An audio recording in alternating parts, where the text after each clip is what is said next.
नमो बुद्धाय, जय भीम, जय भारत, जय संविधान, जोहार साथियों। भारतीय जनता पार्टी के राज में अमित शाह जी और नरेंद्र मोदी जी के नेतृत्व में समाज में किस हद तक जहर घुल चुका है, इसकी जानकारी मैं आपको देना चाहता हूं। ये कल के अखबार की इंडियन एक्सप्रेस की न्यूज है।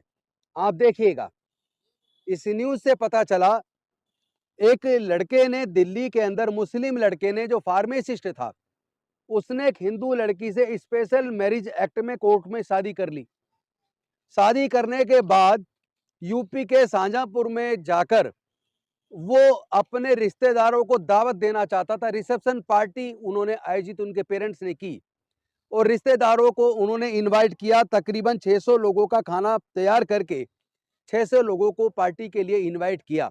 लेकिन उनके रिसेप्शन में कुछ कट्टरपंथी ताकतों ने, जो बीजेपी से, आरएसएस से जुड़ी हैं, उन्होंने उसके खिलाफ धरना प्रदर्शन किया, थाने का घेराव किया और पुलिस को ज्ञापन दिया कि इसमें मुकदमा दर्ज करो, इनके रिसेप्शन को कैंसिल करवाओ और जिस रिजॉर्ट में वो रिसेप्शन आयोजित करने वाले थे उनके खिलाफ भी मुकदमा दर्ज करो।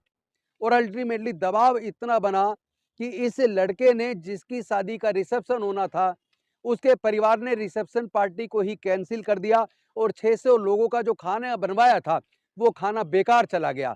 मैं पूछना चाहता हूं, ये नफरत आखिर कब तक चलेगी? देखिए, इस देश को अगर एकजुट करना है तो हमें रोटी बेटी का रिश्ता करना होगा। हमें जाति धर्म के आधार पर इस बटे देश को एकजुट करने के लिए, अगर कुछ पढ़े लिखे लोग, अगर वो एक दूसरे से प्यार करते, शादी करना चाहते, तो इसमें बुराई क्या है? और शादी करने के बाद क्या माँ बाप को खुशी नहीं होती?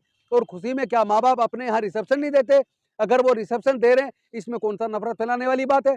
ये बहाना देकर इससे कम्युनली हार्मनी बिगड़ेगी और ये नफरत बढ़ाने की कार्रवाई है। इनके खिलाफ मुकदमा दर्ज करो। और ये उनका रिसेप्शन खराब करवा दिया और 600 लोगों का खाना खराब करवा दिया।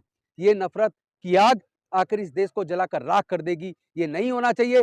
और दूसरी एक घटना, वैष्णो देवी माता मेडिकल यूनिवर्सिटी जो जम्मू कश्मीर के अंदर है, उसमें जो नीट का जो एग्जाम हुआ और उसमें जिन लोगों ने अपने अपने गृह राज्य के अंदर एडमिशन लेना प्रेफर किया, तो यहाँ 50 सीटें थी और उन 50 सीटों में मेजोरिटी में मुस्लिम बच्चे सेलेक्ट हो गए मेडिकल की सीट पर।